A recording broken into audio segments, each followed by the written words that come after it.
Wolf Girl 5, Chapter 6. This is called Pirate. 47. I wonder what this chapter might be about. We sneaked around the dock beside the ship, looking for a way on board. The soldiers were concentrated near the back, but we remained wary of the portholes. Was anyone watching from those? It was impossible to see beyond the reflective glass. The whole thing looks sealed up tight, said Rupert, growing ever more anxious.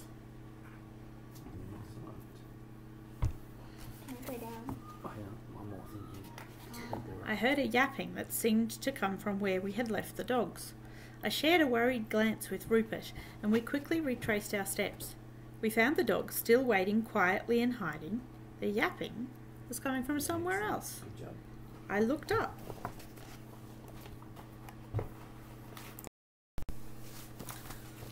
A pug? Said Rupert.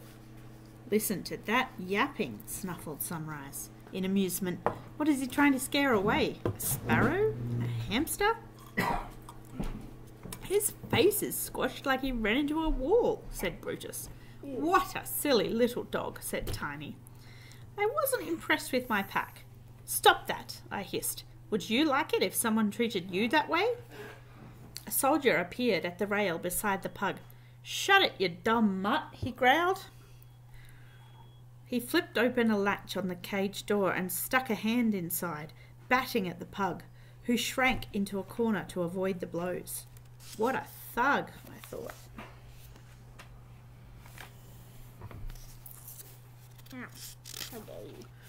Make any more noise, warned Thug, and I'll throw you overboard, cage and all. See how loud you can yap at the bottom of the ocean. The pug quivered as Thug slammed the cage shut again and walked away, chuckling. I couldn't bear to see an animal being mistreated so meanly. How are we going to get him down from there? What? Said Rupert. Gwen, you can't be serious. We're trying to rescue people from that ship. We can't get sidetracked by a pug.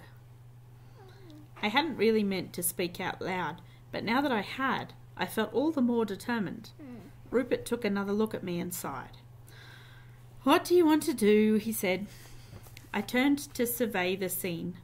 While most of the prisoners were now on board, a few still remained on the dock to do their captor's bidding. Bring the supplies, you lot, a soldier shouted.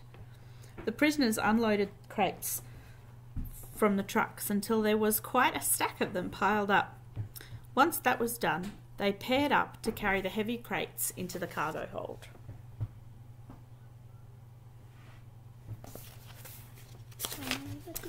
Next to the cargo bay doors, I noticed a spiral staircase leading up to the top deck. Maybe one of us could get up there while no one was looking. I picked up Tiny and pointed to the stack of crates. Tiny, can you get to those crates without anyone seeing you? Of course, I am like the wind. Then, as the two legs are carrying them on board, you hide underneath until you get to those stairs. Then go up and get the pug, okay? The what? I sighed. The silly little dog. Oh, but he's in a cage. Do I need a click? There's no click this time. It's a different kind of cage. You just have to lift it. I mimed opening a latch.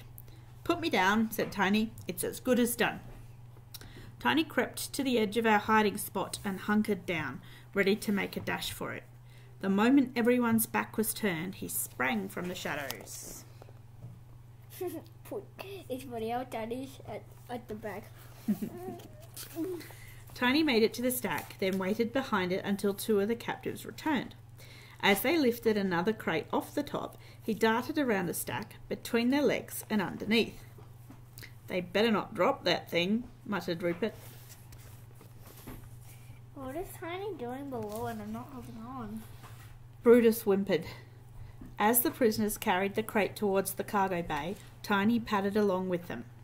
One of the soldiers was keeping a close eye on them while he scratched the large beard on his face. Watching from our hiding place, I tensed. Ouch, said Sunrise. I realised I was hugging her a bit too tightly. Sorry, that's okay. Be careful with that, barked Beardface. That crate is worth more than your miserable lives. The prisoners bowed their heads and shuffled up the gangboard. As they neared the cargo bay doors, Tiny broke from between their feet and made a dash for the stairs. Dun, dun, dun, dun, dun, dun, dun, dun. Dun, dun, dun, dun, Tiny reached the top of the stairs and disappeared onto the deck.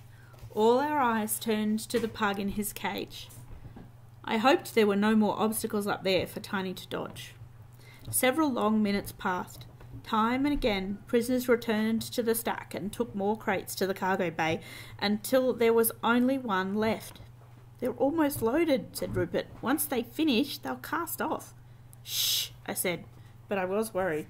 "Come on, Tiny," I willed the little dog. The pug seemed to be watching something below his cage, though we couldn't see what it was. Then suddenly, Tiny bounced up from below. He landed in front of the cage and started nuzzling the latch.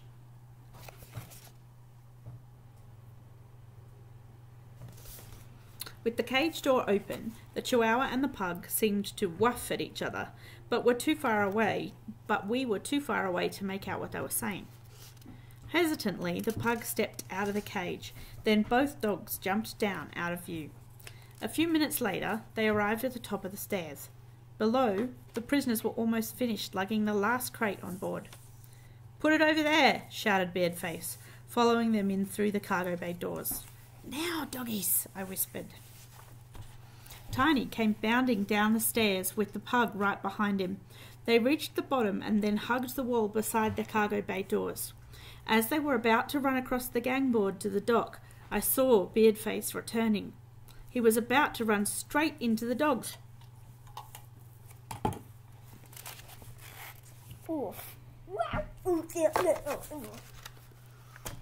"I can't watch," groaned Rupert. Before I knew it, I was wearing a rock in my sling. I didn't know exactly what I was doing, but I had to do something. I leaned out of hiding, loosed the rock, and it went whizzing the whole way across the dock. It shot into the cargo hold past Beardface and hit something behind him with a loud clang. Beardface spun around. "What was that? Did somebody drop something?"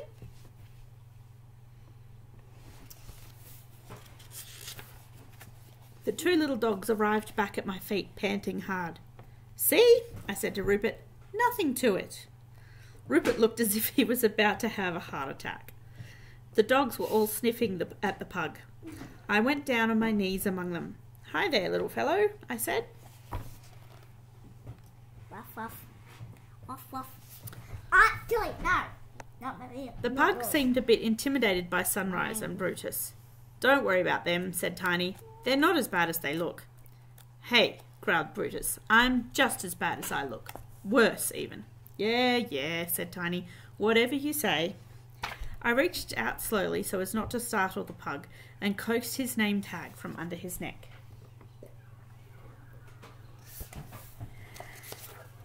"Oh, Pirate," I said. "That's you." Pirate wagged his tail nervously. "That's me." "Because you have an eye patch?" I said, giving his cheek a squeeze. "That's so cute." "He smells of salt," said Nosy. "That's because I'm a salty sea dog," said Pirate, seeming to grow more confident. "Arf!" I giggled and scratched him behind the ears. "Are you quite finished making friends?" Rupert was staring at the ship. I followed his gaze.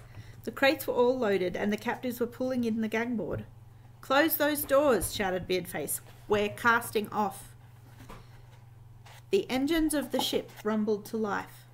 "If I miss out on seeing my parents," said Rupert, "because you wanted to rescue yet another dog." "Pirate," I said urgently, "do you know a way for us to get onto that ship?" And that's the end of the chapter.